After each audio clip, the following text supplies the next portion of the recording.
Hello बच्चों, welcome back to the physics tree. इस time हम लोग प्रेजेंट हैं जनकपुरी दिल्ली में और आज हम बात कर रहे हैं rotational motion versus translation motion. इस वीडियो में हम लोग मोमेंट ऑफ इनर्शिया के बारे में सब कुछ सीखेंगे, लेकिन मोमेंट ऑफ इनर्शिया समझने से पहले आपको यह पता होना चाहिए कि रोटेशनल मोशन और ट्रांसलेशन मोशन में क्या डिफरेंस होता है। तो देखो, इस तरफ ये रॉड रोटेट कर रही है। कैसे पता रोटेट कर रही है? इस पे एक एक पार्टिकल का मोशन कैसा हो रहा है? Circular motion. हर एक पार्टिकल का मोशन कैसा है? सर्कुलर। ऑन द राइट ये वाली रॉड क्या कर रही है? ट्रांसलेशन मोशन कर रही है। हमको कैसे पता ट्रांसलेशन मोशन कर रही है? अगर आप इसके इंडिविजुअल पार्टिकल का मोशन देखोगे, इंडिविजुअल पार्टिकल, ये वाला पार्टिकल सबसे ऊपर जो है पॉइंट ए जितना डिस्टेंस चला, पॉइंट बी ने भी उतना ही डिस्टेंस चला, पॉइंट सी ने भी उतना ही डिस्प्लेसमेंट चला। जितनी वेलोसिटी ए की है उतनी ही बी की होगी, उतनी ही सी की होगी। जबकि यहां पर आप देख सकते हो इस रॉड का जो अंदर वाला पॉइंट है वो स्लो चल रहा है, जो थोड़ा बाहर वाला पॉइंट है वो उससे फास्ट चल रहा है, और जो सबसे बाहर वाला पॉइंट है वो सबसे फास्ट चल रहा है। कैसे पता? ऑब्वियस सी बात है, जो ये वाला पॉइंट है ए बोल देते हैं, इसको बहुत छोटा सर्कल कंप्लीट करना है। जो ये वाला पॉइंट है बी, इसको थोड़ा बड़ा सर्कल कंप्लीट करना है, और जो सबसे आगे वाला पॉइंट है सी, इसको बहुत बड़ा सर्कल कंप्लीट करना है। तो इन सब की स्पीड, इन सब की वेलोसिटी, इन सब का एक्सेलरेशन सेम होना जरूरी नहीं है। This is the main difference between rotation and translation. Rotation में सभी पार्टिकल्स की वेलोसिटी सेम होना जरूरी नहीं है, पर उन सबका मोशन कैसा होना चाहिए? सर्कुलर। ट्रांसलेशन में सभी का displacement, distance, velocity, acceleration same होना चाहिए। अगर मैं डेफिनेशन लिखूं तो मैं लिखूंगा, in translation every particle moves with same displacement, same velocity and same acceleration. In rotation, all the particles move in the circular motion with their centers fixed on a straight line. Rotation में सभी particles का circular motion हो रहा होता है और उनके centers एक लाइन पर फिक्स्ड होते हैं। उस लाइन को हम बाद में पढ़ेंगे, क्या बोलते हैं? Axis of rotation. ओके, तो तुम बोलोगे सर इस सब में मोमेंट ऑफ इनर्शिया की बात कहां से आई? रोटेशन चैप्टर शुरू होने से पहले तक फिजिक्स बहुत इजी रहती है, क्योंकि मास, फोर्स, वेलोसिटी, एक्सेलरेशन ये सब आपने पिछली क्लासेस में पढ़ा है। रोटेशन के बाद से मास की जगह मोमेंट ऑफ इनर्शिया आ जाता है, वेलोसिटी की जगह एंगुलर वेलोसिटी आ जाती है, एक्सेलरेशन के लिए एंगुलर एक्सेलरेशन आ जाता है, और चीजें starts to become bit complicated. तो आज ना इस मोमेंट ऑफ इनर्शिया को समझ लेते हैं, क्योंकि अगर ये समझ लिया तो रोटेशन का कंसेप्ट डेफिनेटली आपको इजी लगने लग जाएगा। तो सबसे पहले बात करते हैं moment of inertia. Why do we need to calculate it? होता क्या है ये? What is this and why do we need to calculate it? ये देखो, एक सिंगल पार्टिकल एक सर्कल में घूम रहा है। मैंने आपको बोला इसकी काइनेटिक एनर्जी कितनी होगी, तो you will say sir obvious सी बात है हाफ mv स्क्वायर होगी। काइनेटिक एनर्जी का ये फॉर्मूला होता है। अब अगर मैं बोलूं आपको कि मुझे इसकी काइनेटिक एनर्जी वेलोसिटी के टर्म्स में नहीं चाहिए, मुझे इसकी काइनेटिक एनर्जी एंगुलर वेलोसिटी के टर्म्स में चाहिए, तो तुम बोलोगे ये तो कोई बड़ी बात नहीं है सर, एंगुलर वेलोसिटी अगर पता है और ये r रेडियस में घूम रहा है, लेट्स से इसकी रेडियस r है और इसकी एंगुलर वेलोसिटी ओमेगा है, तो इसकी वेलोसिटी को सर हम एंगुलर वेलोसिटी और r के टर्म्स में लिख सकते हैं। कैसे लिख सकते हैं? ओमेगा सर v बाई r होता है, या फिर बोल सकते हैं v equals to omega r होता है। तो ठीक है, आप kinetic energy half mv square नहीं लिखना चाहते तो आप क्या लिख सकते हो? v की जगह ओमेगा r लिख दिया। अब ओमेगा स्क्वायर को बाहर रख दिया और आर स्क्वायर को एम के साथ क्लब कर दिया। इससे काइनेटिक एनर्जी एंगुलर वेलोसिटी के टर्म्स में आ गई। अब बच्चों ध्यान से देखो, यहां पर वेलोसिटी की जगह क्या आ गया? Angular velocity. तो काइनेटिक एनर्जी के एक नए फॉर्मूले में मास की जगह जो आया उसको क्या बोल सकते हैं? वेलोसिटी की जगह एंगुलर वेलोसिटी, तो मास की जगह एंगुलर मास। लेकिन नहीं, एंगुलर मास नाम की कोई चीज नहीं होती है। इसको हम बोलते हैं I। I stands for moment of inertia. इस mr स्क्वायर को क्या बोलेंगे हम? Moment of inertia. तो अब तुम बोलोगे सर इसकी क्या जरूरत थी? अच्छा खासा फॉर्मूला हाफ mv स्क्वायर था, आपने हाफ i ओमेगा स्क्वायर लगा दिया और अब आप बोलोगे कि यही फॉर्मूला यूज करो। एक्चुअल में बच्चों ये हमारी मजबूरी हो जाती है रोटेशन में। हम हाफ mv स्क्वायर से रोटेटिंग ऑब्जेक्ट की काइनेटिक एनर्जी कैलकुलेट नहीं कर पाएंगे, इसलिए हमको उसे हाफ आई ओमेगा स्क्वायर लिखना पड़ता है। क्यों नहीं कर पाएंगे ये मैं नेक्स्ट स्लाइड में बताता हूं। मान लो ये तीन पार्टिकल्स हैं और एक रॉड पे कनेक्टेड है और आगे पीछे भाग रहे हैं। मैंने बोला इसकी काइनेटिक एनर्जी लिख दो, तो तुम क्या करोगे? इसको पॉज करके पहले देखते हैं। काइनेटिक एनर्जी इन ट्रांसलेशन कितनी हो जाएगी? Half m1v square half m2v square plus half m3v square. यहां पर ये क्या हो गए? m1 m2 and m3। Masses अलग अलग है पर वेलोसिटी तीनों की सेम है। क्यों? क्योंकि ये ट्रांसलेशन हो रहा है। ट्रांसलेशन में वेलोसिटी, एक्सेलरेशन, डिस्प्लेसमेंट सब कुछ सेम होता है। पर अगर मैं सिचुएशन चेंज कर दूं और इनको गोल घुमा दूं, अब देखो अब क्या हो रहा है? क्या तुम्हें अभी भी लगता है इन तीनों की वेलोसिटी सेम है? बिल्कुल नहीं। तो अगर अब मैं काइनेटिक एनर्जी फिर से लिखने को बोलूं तो काइनेटिक एनर्जी इन रोटेशन आप क्या लिखोगे?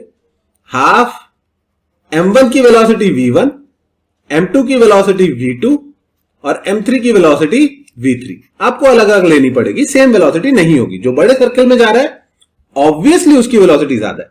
Is that clear?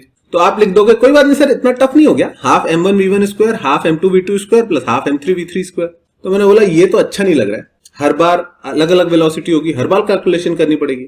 इनकी वेलोसिटी अलग अलग है पर एंगुलर वेलोसिटी तो सबकी सेम है ना।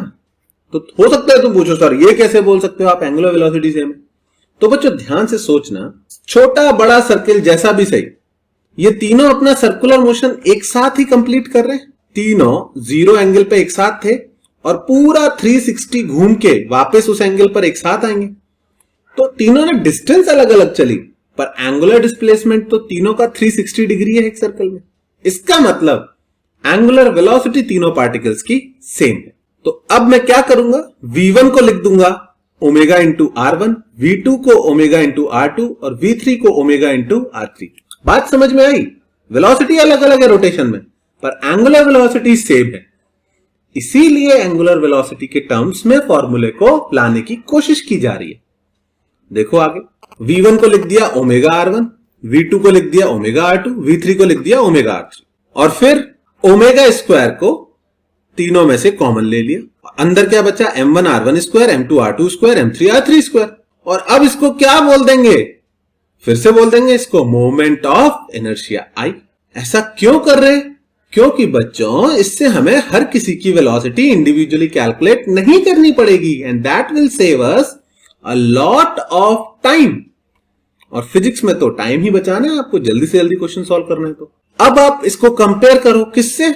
जब आपने ट्रांसलेशन की काइनेटिक एनर्जी लिखी थी तो इसमें v स्क्वायर कॉमन आ जाएगा, अंदर क्या बचेगा? m1 plus m2 plus m3 यानी half total mass into v square. Translation की kinetic energy half mv square, rotation में half i omega square. Velocity की जगह क्या आ गया? Angular velocity. तो मास की जगह क्या आ जाएगा? Angular mass. But angular mass नाम से कोई चीज नहीं होती, एंगुलर मास नहीं बोलते उसको, क्या बोलते हैं? Moment of inertia. अगली बार कोई आपसे पूछे कि बच्चों मोमेंट ऑफ इनर्शिया क्या होता है, तो उसको क्या बोलना है? It is the mass equivalent of a body in rotation.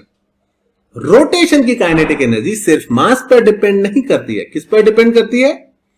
Mass into radius का square, mr square. Is that clear? इससे मोमेंट ऑफ इनर्शिया का क्या फॉर्मूला निकल के आया? m1 r1 square plus m2 r2 square plus m3 r3 square. अगर 4, 5, 10 कितने भी है सबके mr स्क्वायर को ऐड कर दोगे तो बॉडी का मोमेंट ऑफ इनर्शिया मिल जाएगा। क्यों कैलकुलेट करते हैं? ताकि उसकी काइनेटिक एनर्जी एक शॉट में लिख पाए, ये पूरी कैलकुलेशन बार बार ना करनी पड़े। तो ये टाइम बचाने के लिए है, प्लीज इसको अच्छे से समझ लो। आगे देखते हैं। Next thing is what is axis of rotation. कि एक्सिस ऑफ रोटेशन क्या होता है? तो बहुत ही सिंपल टर्म्स में देखें तो it is a line containing all the centres. सभी सेंटर्स, जो मैंने बोला सभी पार्टिकल सर्किल में जाते हैं तो उनके सभी के सेंटर्स से पास होने वाली लाइन क्या होती है? Axis of rotation.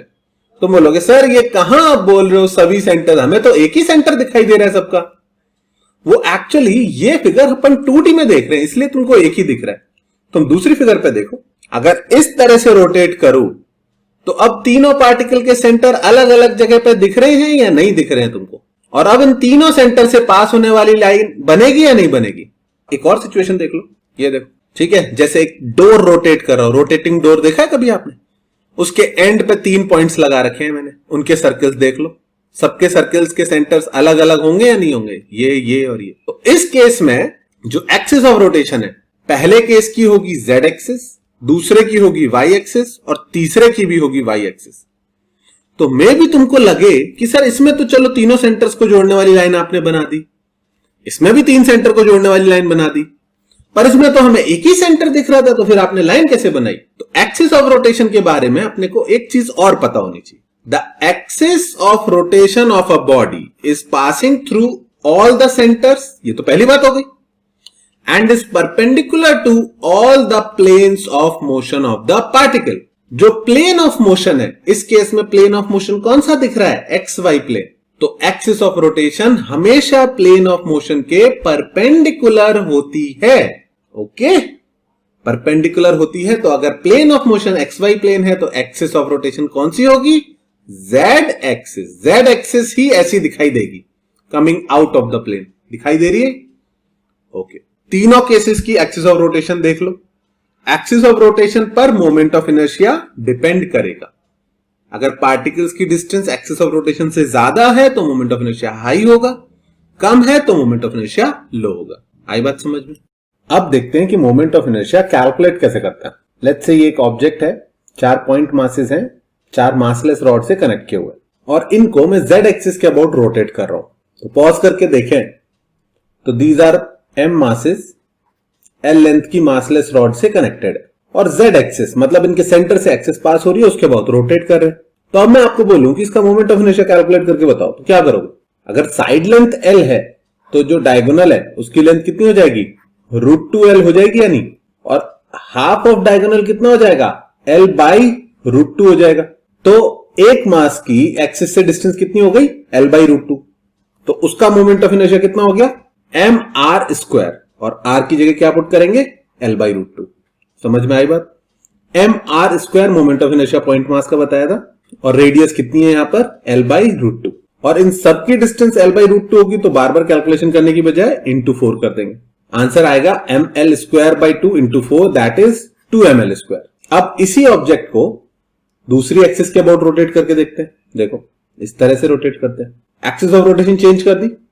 इस बार मोमेंट ऑफ इनर्शिया में पॉज करके दिखाता हूं, 2 पार्टिकल्स का मोमेंट ऑफ इनर्शिया तो 0 हो जाएगा। कौन दोनों का? जो एक्सिस पर है, जिनका एक्सिस से डिस्टेंस 0 है, क्योंकि मोमेंट ऑफ इनर्शिया क्या बताया है? mr²। तो जो एक्सिस पर ही है उनकी रेडियस 0 हो गई, और बाकी दोनों की एक्सिस से डिस्टेंस कितनी हो जाएगी? l और l, इन दोनों की। तो उनका moment of inertia ml² into 2। Total moment of inertia कितना आया? 2ml²। तो 2 अलग अलग एक्सिस के अबाउट मोमेंट ऑफ इनर्शिया इस ऑब्जेक्ट का सेम आ गया, पर ऐसा हमेशा पॉसिबल नहीं है। नेक्स्ट केस में मैं एक्सिस चेंज कर दूंगा। नेक्स्ट हम लोग सेम ऑब्जेक्ट को डायगोनल के अबाउट रोटेट कर रहे हैं। तो जब डायगोनल के अबाउट रोटेट करेंगे, फिर से 2 पार्टिकल्स का मोमेंट ऑफ इनर्शिया 0 हो जाएगा। क्यों? क्योंकि वो दोनों एक्सिस पर ही एग्जिस्ट करते हैं। मोमेंट ऑफ इनर्शिया बाकी दोनों पार्टिकल्स का कैसे लिखें? ये m है, ये भी m है। टोटल डिस्टेंस डायगोनल की कितनी बताई थी? √2l। उसकी आधी कितनी होगी? l बाई √2 दोनों के लिए। तो mr² इंटू 2 2 पार्टिकल्स के लिए, और r की वैल्यू l बाई √2। तो पेशेंटली देखते रहना, किसी पर्पज से सॉल्व करा रहा हूं 4। इस केस में आंसर आया ml²। एक्सिस चेंज की, मोमेंट ऑफ इनर्शिया चेंज हो गया। और एक लास्ट एग्जांपल, सेम फिर से स्क्वायर शेप है। अगर आप खुद से सॉल्व कर रहे हो ना, तो इससे अच्छा कुछ नहीं हो सकता। पॉज करके you can solve them yourself, भले ही मेरे सॉल्व करने के बाद सॉल्व करो। I want to tell you moment of inertia of the same object about this axis, corner से पास होती हुई जेड एक्सिस। मोशन कुछ इस तरह से हो रहा है। ओके, इस केस में मोमेंट ऑफ इनर्शिया कैसे निकाले? पहले इसको पॉज करके देखते हैं। भाई एक पार्टिकल का मोमेंट ऑफ इनर्शिया तो 0 हो जाएगा, एक्सिस उससे पास कर गई। इसका और इसका एक्सिस से डिस्टेंस कितना हो जाएगा? l और l। तो ml² इंटू 2 हो गया। और जो चौथा बचा उसका डिस्टेंस एक्सिस से कितना हो जाएगा? √2l। तो उसका हो गया मोमेंट ऑफ इनर्शिया l√2 का होल स्क्वायर। आंसर आया 4ml²। बच्चों, एक ही ऑब्जेक्ट का 4 अलग अलग एक्सिस के about moment of inertia calculate करवाया मैंने आपसे। आप खुद से कैलकुलेट करके प्रैक्टिस कर सकते हो। ये जो 4 रिजल्ट आए, इनके बेसिस पर मैं आपको नेक्स्ट वीडियो में पैरेलल एक्सिस थ्योरम को यूज करना सिखाऊंगा और परपेंडिकुलर एक्सिस थ्योरम का एप्लीकेशन बताऊंगा। क्योंकि अगर आपने ये चारों खुद से कैलकुलेट किए हैं तो आप पैरेलल एक्सिस थ्योरम और परपेंडिकुलर एक्सिस थ्योरम का प्रूफ डेफिनेटली समझ जाओगे। Is that clear? चलो, see you in the next video. Okay, और हां, अगर समझ में आ रहा है, you have to like and subscribe, because तभी मुझे पता चलेगा कि my method of teaching is working और नॉट।